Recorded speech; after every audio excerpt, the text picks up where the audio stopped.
As grandes conquistas de um campeão ficam marcadas na história e registradas também na nossa memória com aqueles grandes momentos da sua carreira. Esses registros ficam ainda mais evidenciados quando as suas conquistas recebem homenagens ao ar livre com grandes murais pelo reconhecimento do seu legado. Hoje nós vamos mostrar para você a obra de Eduardo Cobra e um dos seus homenageados, o tricampeão mundial de Fórmula 1, Ayrton Senna. Nós vamos comentar também uma notícia que movimentou a indústria automotiva logo nos primeiros dias de 2021, a fusão dos grupos FCA e PSA, batizada de Stellantis, com um valor de mercado de 52 bilhões de dólares.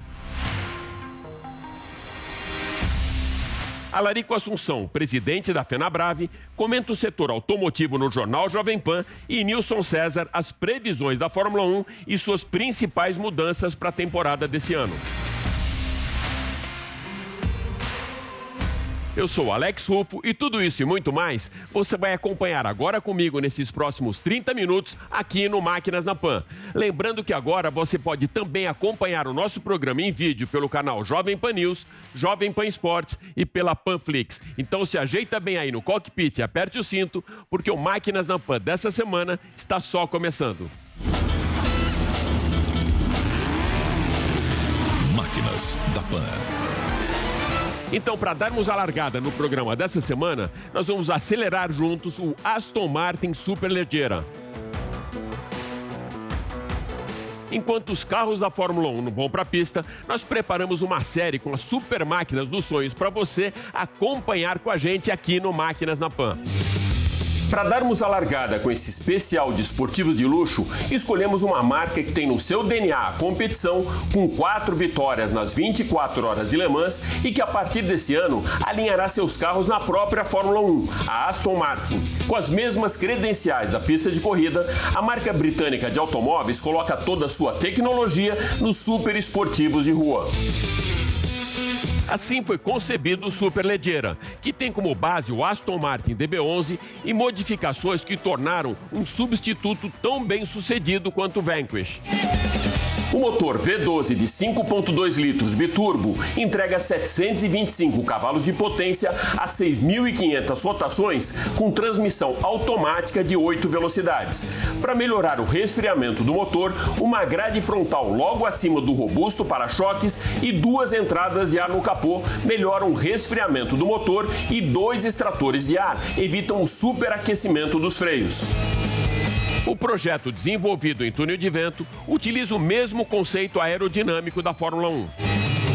Um difusor duplo que gera 180 kg de downforce cola essa máquina no chão, tanto nas retas como em curvas. 4 saídas de escapamento fabricadas em titânio garantem o ronco esportivo do motor e a utilização de fibra carbono deixa a Superleggera mais leve, com excelente relação peso-potência para acelerar de 0 a 100 em 3,4 segundos e atingir a velocidade máxima de 340 km por hora. 3 séries especiais foram lançadas como versões mais exclusivas da Aston Martin. O DBS Superleggera volante conversível, que foi lançado na cor branca, tem o mesmo motor e transmissão do original e uma gama de 8 cores diferentes para as capotas retráteis. Para essa versão, uma moldura de fibra carbono contorna o para-brisas e aparece também aplicada na traseira do super esportivo. Para comemorar os 50 anos do lançamento do filme a serviço de Sua Majestade da franquia James Bond, 50 unidades muito exclusivas do Superleggera OHMSS, ou Her Majesty's Secret Service, foram colocadas no mercado com as vendas esgotadas antes mesmo dessa super máquina ir para as ruas. E para finalizar, o DBS Superleggera 007 foi lançado em agosto de 2020 e tem como principais destaques uma pintura cerâmica cinza em contraste ao preto do teto em fibra carbono, retrovisores, asas dianteiras, traseiras e difusores. Além da potência e glamour, o Aston Martin Superleggera 007 entrega muita exclusividade. Apenas 25 unidades dessa máquina foram produzidas a um custo unitário de R$2 milhões. Aquela máxima que o ano só começa depois do carnaval não vale para os tempos de pandemia e muito menos para a indústria automotiva. O primeiro dia útil do ano trouxe uma notícia que mexeu com a indústria automotiva, a fusão do grupo FCA Fiat Chrysler e a PSA Peugeot Citroën, que juntas criaram o grupo Stellantis, no valor de 52 bilhões de dólares. Eu fui convidado pela Denise Campos de Toledo para comentar esse movimento bilionário do mercado de automóveis no jornal Jovem Pan, que você acompanha agora comigo. E vamos conversar agora com Alex Ruffo, que vai falar sobre a fusão que cria mais uma gigante automobilística. Grupos PSA Peugeot e Fiat Chrysler darão origens a uma nova empresa. Alex Ruffo, boa tarde. Boa tarde, Denise, e boa tarde também para todos que nos acompanham no jornal Jovem Pan. É verdade, Denise, uma fusão bilionária, na verdade. Nada como começar o ano da indústria automotiva dessa maneira, né? Ontem foi anunciada a assinatura do contrato pelo grupo PSA e também pela FCA, né? Ou seja, de um lado Peugeot e Citroën, do outro lado Fiat Chrysler, no valor de um negócio de 52 bilhões de dólares. Essa fusão, o formato dela tem 50% de participação acionária para cada grupo. O nome do novo grupo vai se chamar Stellantis. O presidente desse conglomerado vai ser o Carlos Tavares, que já era presidente do grupo FCA, do grupo PSA. Na verdade, ele era o CEO da PSA. E o presidente do grupo FCA, que é o John Elkann, ele passa a ser o presidente do conselho. Embaixo desse guarda-chuva, Denise, terão 400 mil funcionários e 14 marcas. E a grande vantagem de você fazer uma fusão como essa, como a gente já tinha visto da Nissan, Renault, Mitsubishi, é a troca de informações e a troca de tecnologia, ou seja, o compartilhamento de tecnologias. Se de um lado a PSA ela tem uma expertise muito forte na Europa para a eletrificação, para os autônomos e também para a eficiência energética, a FCA, ou seja, a Fiat Chrysler, tem uma expertise muito forte também para SUVs e para picapes, para utilitários esportivos. E dessa maneira, a FCA ganha uma nova fatia do mercado no mercado europeu e, ao mesmo tempo, o grupo PSA pega, abocanha uma fatia desse mercado também nos Estados Unidos, ou seja, na América do Norte. O valor dessa operação, para fazer essa função, ele vai sair por 4 bilhões de euros. Mas, por outro lado, cada um dos grupos vai economizar também, ou seja, essa fusão, o Stellantis, ele vai economizar 5 bilhões de euros por ano, Denise. Então, assim, é realmente uma operação bilionária, coloca agora a Stellantis como o quarto maior fabricante de automóvel do mundo, ficando só atrás da Toyota, da Volkswagen e dessa aliança Renault, Nissan, Mitsubishi, que a gente já tinha até comunicado aqui no Jornal Jovem Pan no final de 2019, e aí isso ia acontecer no ano passado, já no comecinho do ano, com a pandemia foi prorrogado, mas no primeiro dia útil do ano a gente teve essa assinatura bilionária, Denise. Alex, sempre fica a questão, como é que vai ser a divisão das empresas, como é que elas vão dividir nichos de mercado, qual vai ser a principal área de atuação, porque em alguns pontos tem uma certa convergência na atuação, não é? Como é que vai ser, qual vai ser o diferencial entre essas empresas que passarão a trabalhar juntas? Por um lado, a gente tem realmente essa separação de tecnologias e até de estratégia, né? Duas empresas muito grandes, aí a gente está falando de um mercado francês dominado pelo grupo PSA e um mercado Fiat, que é muito grande. No Brasil, por exemplo, o grupo FCA, ele lidera esse ranqueamento. Se globalmente a Stellantis ela passa a ser a quarta do mundo, no Brasil o grupo FCA é pioneiro. Quando teve essa fusão da Fiat com a Chrysler, passou a dominar o nosso mercado, ele é primeiro aqui no mercado, aí a gente segue com Volkswagen, com Chevrolet e depois a aliança Renault, Nissan, Mitsubishi. O que vai ser conversado agora, ou seja, exatamente esse formato, como eu falei, Denise, é 50% e 50% para um e para o outro, mas como você bem disse, existem estratégias diferentes, existe um aculturamento diferente, o aculturamento dos Estados Unidos, norte-americano, é muito diferente da cultura europeia. Então, eu acho que esse pode ser o maior calcanhar de Aquiles para criar realmente uma convergência de ideias e de estratégias entre os dois grupos. Ainda no jornal Jovem Pan, Alarico Assunção, presidente da FenaBrave, comenta os números nada animadores do setor com o balanço de 2020.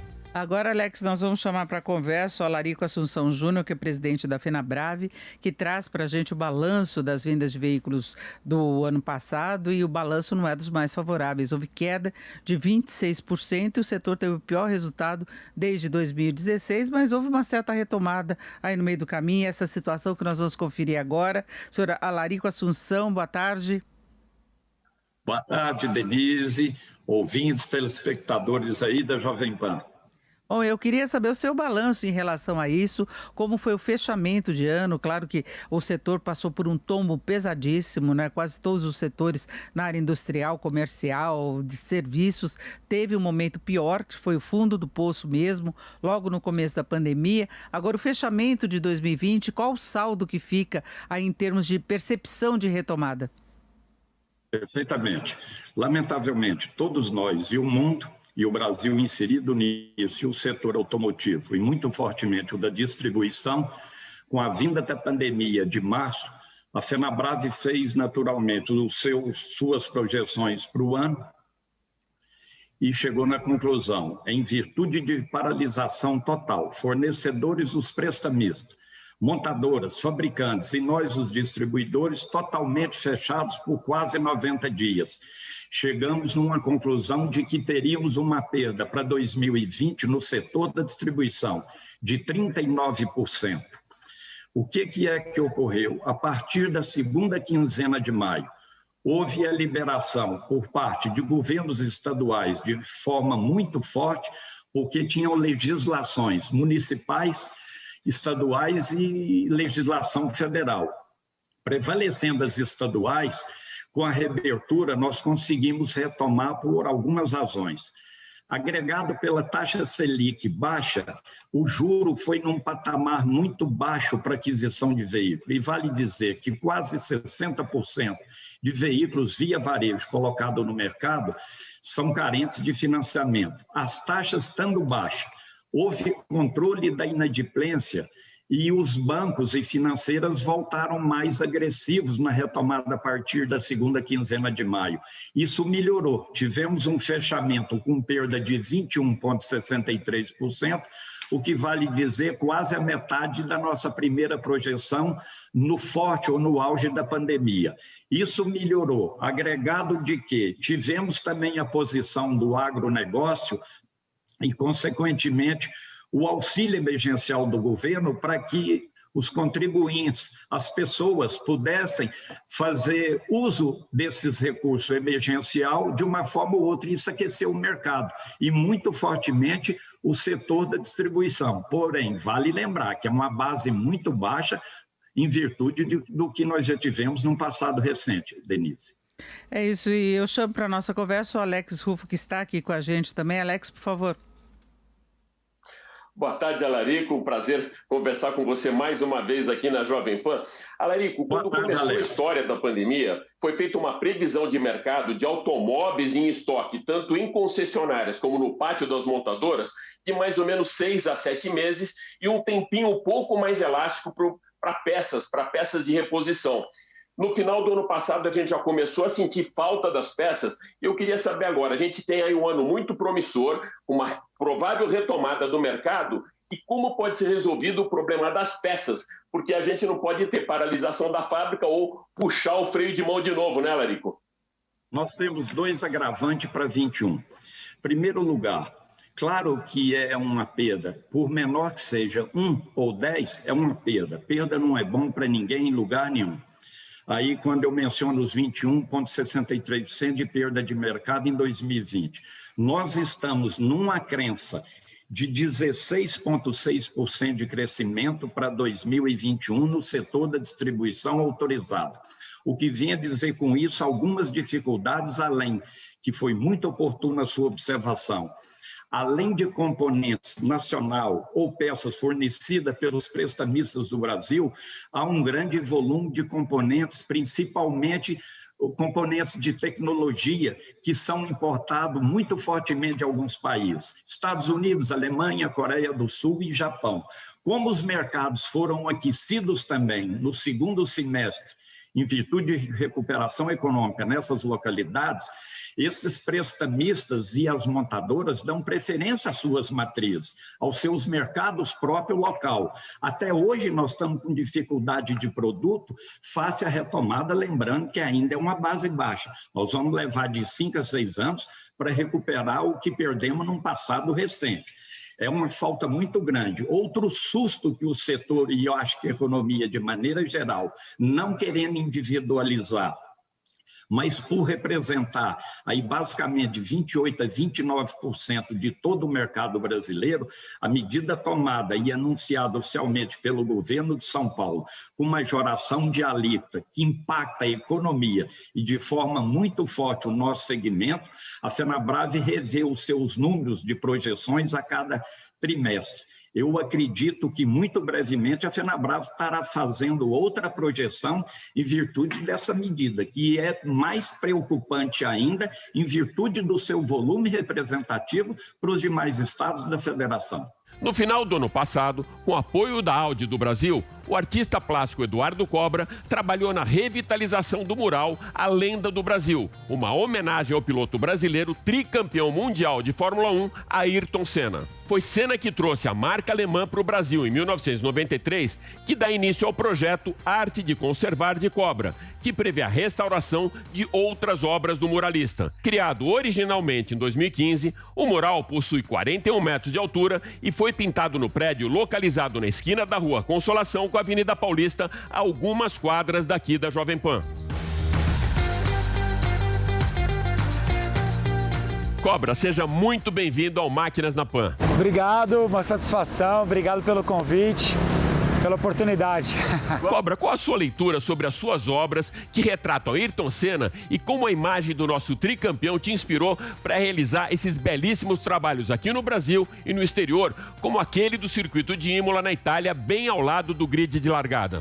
Olha, eu já comentei várias vezes que o Ayrton Senna é uma das figuras que mais me inspirou durante a minha trajetória, durante a minha vida e tudo mais. E eu tenho que deixar claro aqui que não é por conta da Fórmula 1 em si, mas do que ele representou como ser humano, sabe? Dos princípios, dos valores, da atitude, da simplicidade, da fé em Deus. Então, todos esses valores, da forma que ele levou o nome do Brasil, sabe? Com tanto orgulho, em um momento em que as pessoas tinham até uma certa receio de falar sobre o Brasil e tudo mais, o Ayrton Senna sempre levando a bandeira do Brasil, e para mim, o menino da periferia e tudo mais, estava vendo isso e me trazia uma certa esperança, sabe? E ao passar do tempo, eu comecei a fazer alguns painéis sobre o Senna, eu cheguei a pintar cerca de 10 murais do Senna, vale a pena comentar também. E tive aí a grande honra de estar em 2 lugares essenciais para a história do Ayrton Senna. Uma delas, onde ele iniciou, aqui em São Paulo, em Interlagos, né? Então, fiz um painel ali bem no grid de largada e o segundo painel em Imola, que é justamente o que você está comentando, que também é visto ali do grid de largada. Então, são 2 momentos super especiais e esse painel aqui, que é um prédio aqui em São Paulo com quase 40 e poucos metros de altura. Então, você vê por aí que realmente tem um significado, um simbolismo pessoal para mim. E aí, com o passar do tempo, eu pude ter contatos com o Instituto Senna, com a família do Senna, que acabaram me dando permissões oficiais para realizar esses trabalhos.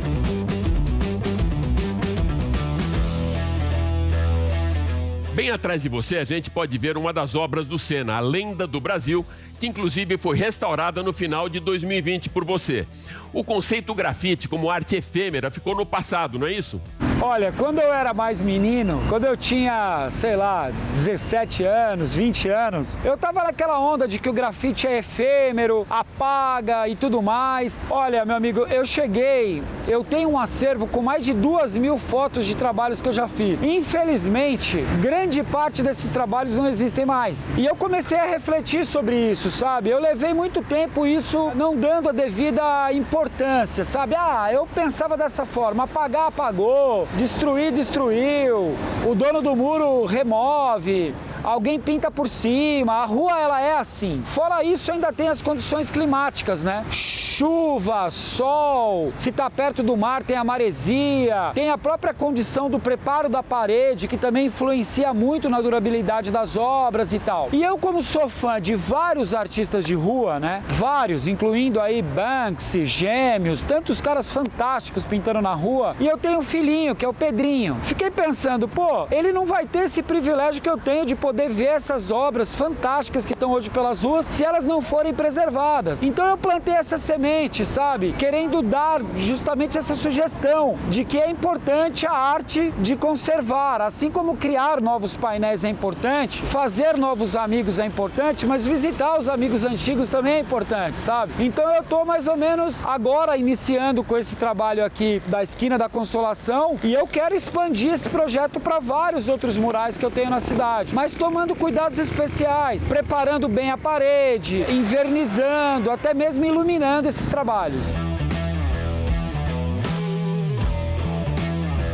Qual é para você a importância ao retratar uma obra do Ayrton Senna, Cobra? O significado, a importância para mim hoje, estar aqui. Eu até me emociono, sabe? Eu sou um cara que, até hoje, quando eu vejo um vídeo do Senna, quando eu vejo um documentário, eu tive acesso a um acervo iconográfico incrível, ao lado da mãe do Ayrton Senna ali, folheando fotos e mais fotos do Senna. É muito emocionante o que ele fez. Então, poder estar aqui, entregar isso para São Paulo, o Senna é um paulistano aí tão importante para todos nós, né? E trazer sempre a memória dele, sabe? Sempre lembrar essa figura que para mim é realmente o atleta mais importante, mais acessível, né? Pela relevância que ele teve, que o Brasil já trouxe aí, né? Então, como eu vivi um pouco da história do Senna, eu gosto de retratá-lo e trazer isso para as novas gerações. Eu acho que os murais também trazem esse portal, sabe? De história, de memória, de conhecimento para as novas gerações. O grafite, ele tem esse papel também na minha visão. E agora, qual o próximo desafio?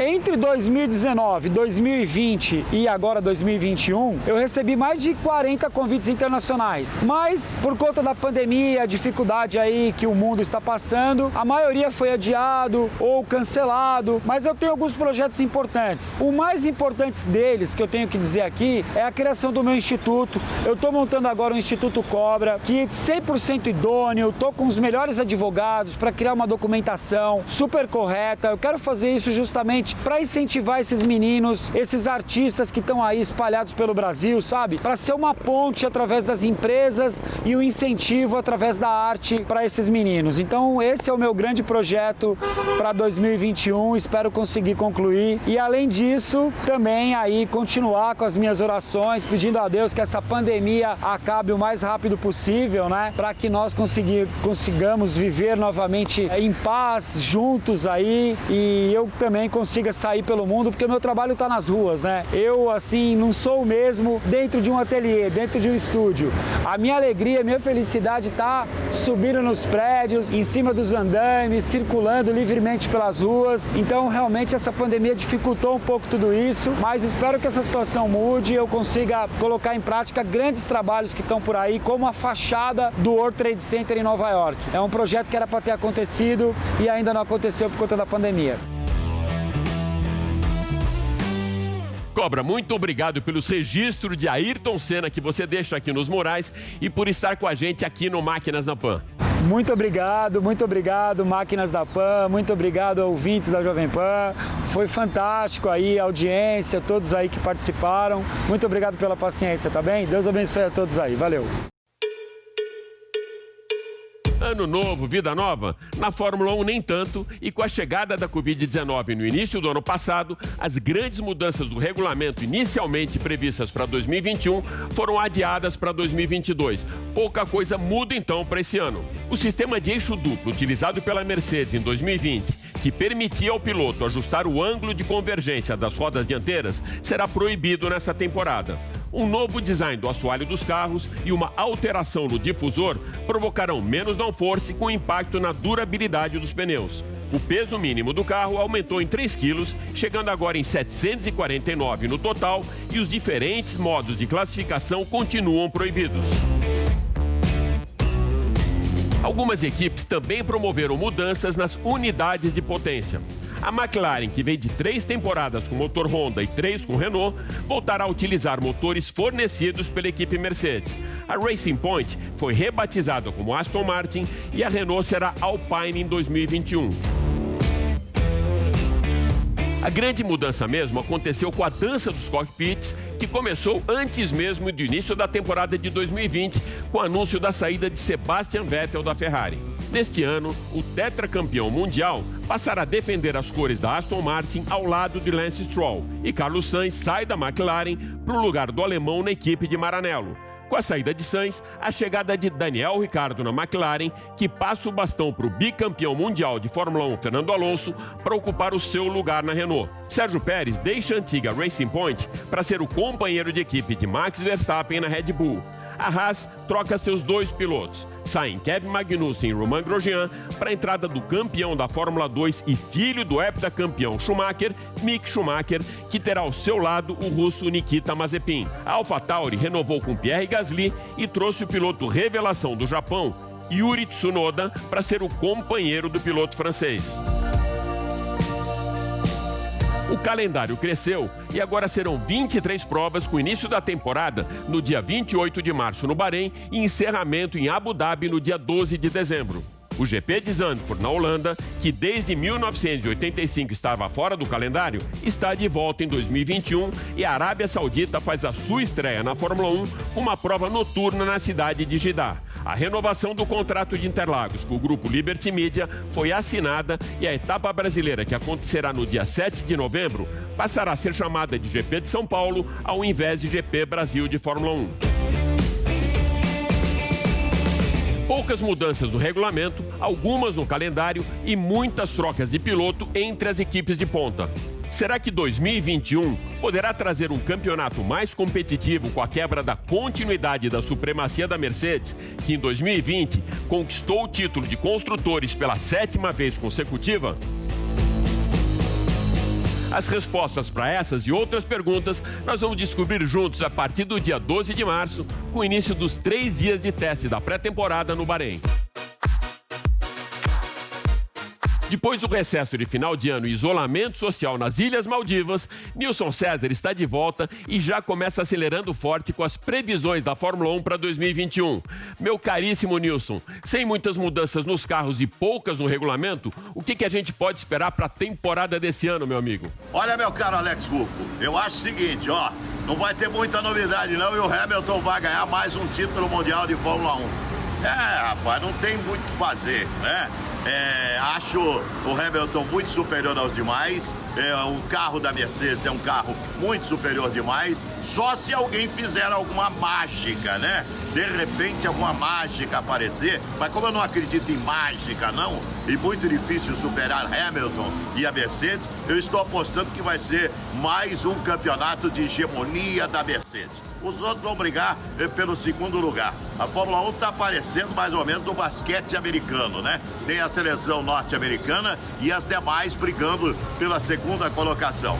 Então, o meu palpite já... E eu não fico em cima do muro. Meu palpite é Hamilton mais uma vez, viu, meu caro Alex? Nilson, você acha que a chegada de Carlos Sainz na Ferrari pode trazer aquele sangue nos olhos que a equipe de Maranello estava precisando, agora com 2 jovens pilotos no grid da equipe mais tradicional da Fórmula 1? Meu caro Alex Rufo, você me pergunta a respeito da Ferrari. Você sabe que eu sou ferrarista, né, rapaz? Um dia, quem sabe, eu ganhe na Mega e possa comprar uma Ferrari. Mas olha, torcedor de coração tem que ter razão também. Mesmo com o Leclerc e com o Sainz, que são os 2 jovens pilotos que estarão na Ferrari na temporada deste ano aqui, eu acredito que a Ferrari vai estar aí brigando pelo segundo, terceiro lugar no pódio e nada mais. Eu não acredito que a Ferrari terá um dos 2 campeão do mundo, ou então será campeão mundial de construtores. Não acho, não. Eu acho que a Mercedes, como eu já disse, a Mercedes tem tudo para conquistar de novo o Campeonato Mundial de Fórmula 1. A evolução do carro vai acontecer.